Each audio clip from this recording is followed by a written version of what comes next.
AEW World's End, the first annual World's End pay-per-view is now in the books, and it was an okay show. I'm not going to say it was... Okay, there was good on this show, there was bad on this show. I'm not going to say that it was one of the best AEW pay-per-views. There were issues here.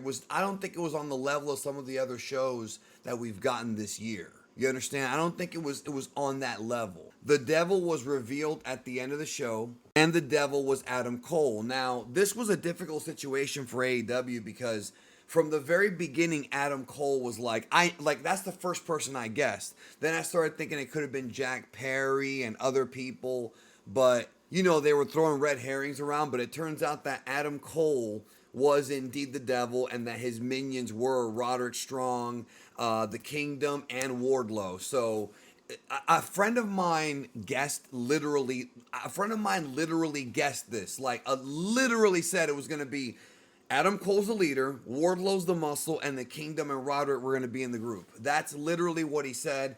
There were rumors about Kyle O'Reilly and all that. So it's a mess.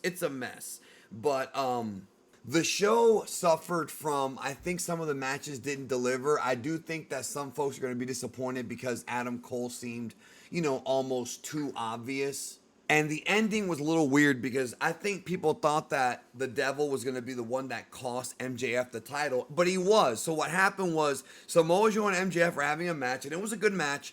Adam Cole's on the outside on crutches, and what happens is, Max asks for the ring, and, Adam Cole, he gives it to him. He hesitates for a little bit, he gives it to him, right? But while that's going on, Samoa Joe came from behind and choked him out. Now, remember, Samoa Joe made a deal with the Devil on Dynamite, so all of this actually does make sense. It's just that I think a lot of, it does make sense, but I think that a lot of people, Cole was mad he didn't win it All In, but I think that a lot of people, were expecting it to be more of a surprise, like maybe a WWE guy or something, but Adam Cole was the most logical answer, but it might let some people down. Now, the match was good.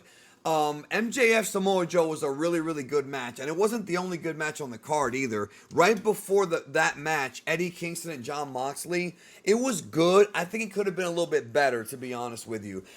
I'm not going to use the Dave Meltzer star rating, but let's say I did do it. It wouldn't be 5. It'd be 3.5. It was good. 3.5 is a good match. Out of 5, that's a good match, but not a great match. And I feel like I was happy for Eddie to win because it was weird that he was putting up 2 of his titles, so he got the All Japan thing, the All Japan tribute title. Basically, this match was like a New Japan style match. They were doing a lot of the slaps and All Japan style power bombs. I really thought that Eddie was gonna win with a Gonzo bomb or something like that. But Moxley put him over, and that's okay because Mox is a 3-time world champion. So you know what I mean? No big deal. No big deal. Decent match. It was good, but not great. That's my opinion. The other match that was really one that they were extremely putting over, that was probably the best match of the night, I would say.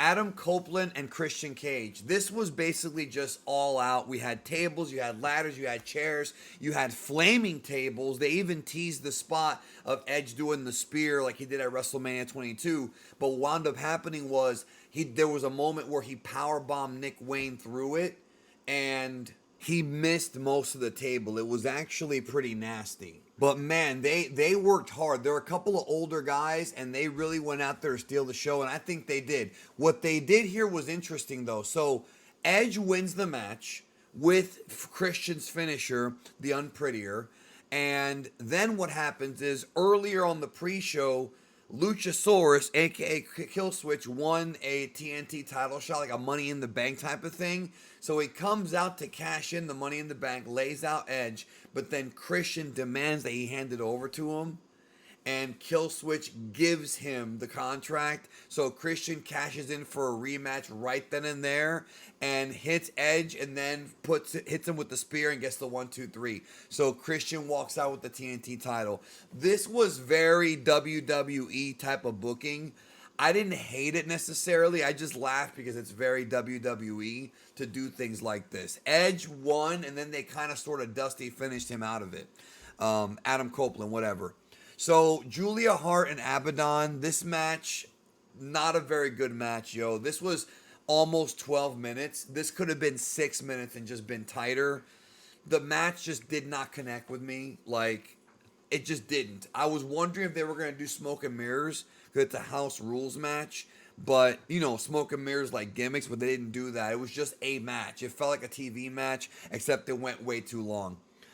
Then we had Jericho, Sammy Guevara, Sting, and Darby against Starks, Big Bill, and the Don Callis family.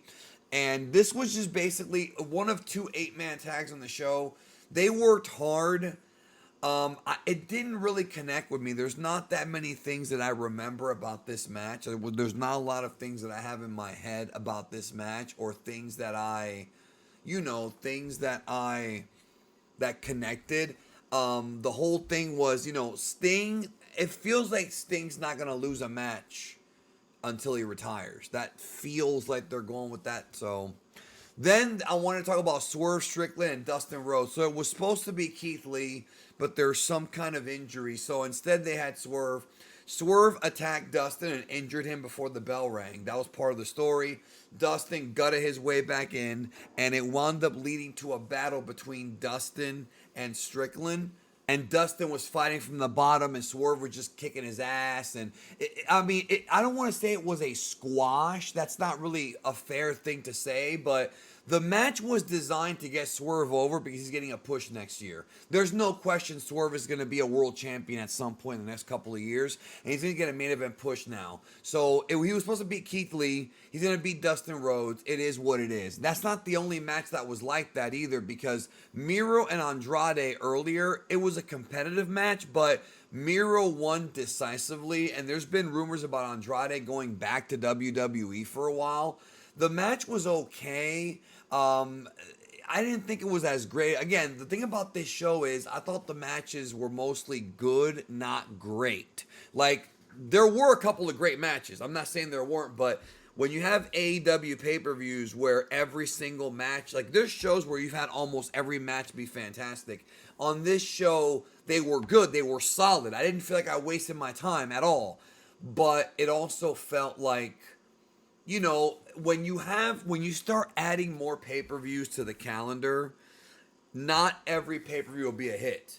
If you only do 4 pay-per-views a year, then the probability of you doing it's a numbers thing. The probability of you doing, pay-per-views that aren't so great is going to differ from doing 12 pay-per-views a year. So you're going to have some shows that were stinkers. This one's not a stinker, though. I'm just saying it was good, not as great as some other shows. Some other stuff that happened on the show, Tony Storm and Riho, that match I enjoyed. I actually really like Riho, and Tony Storm's doing some of the best work of her entire career. So I do very much appreciate, the match was good. That was a good match. I liked it. And then the show opened with Blackpool Combat Club and Mark Briscoe and Daniel Garcia against Brody King, Jay White, Jay Lethal, and Roosh. I enjoyed this match mostly because of the stuff that Danielson was doing in there. He's my favorite wrestler in AEW. He's been my favorite wrestler for of this era for quite some time. And I think this is one of those matches that was just done to get guys on the show.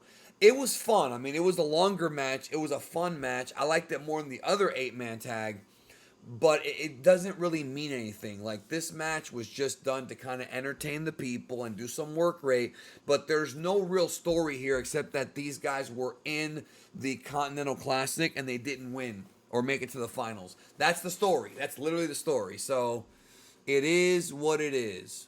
So my recommendation, should you go out of your way to see this show, I think if you're interested in the Devil storyline and where they're going with MJF and Adam Cole, I think that, yes, go out and see it. And the last 3 matches are definitely worth it. There were other matches on the show that were fine. There were no surprise debuts like All Out 2019 or 2021 with Adam Cole and Bryan Danielson and CM Punk a few weeks prior to that. None of that stuff. I expected Dolph Ziggler to show up at some point on this show, not as the Devil, but just to show up, and nothing, just nothing. So what do you want me to tell you? But I'm not saying that's a bad thing. You can't do the surprises on every show. but it's, again, it was a fine pay-per-view, but it's not going to go down as like the most historic.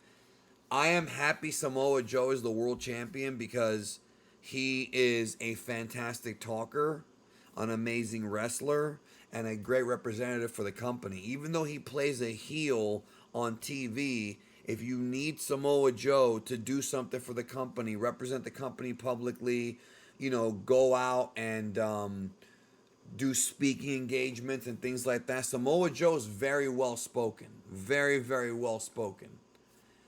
And not saying MJF isn't, but I'm saying going with Joe is not going to be a bad move at all. Like, the guy's super likable, like the real Samoa Joe, like the man, not the character. He plays a great heel and a great babyface. I love Samoa Joe. So anyways, great match at the end. Go check out the last 3 matches. Those are my thoughts. What are yours? Let me know in the comments. See you soon.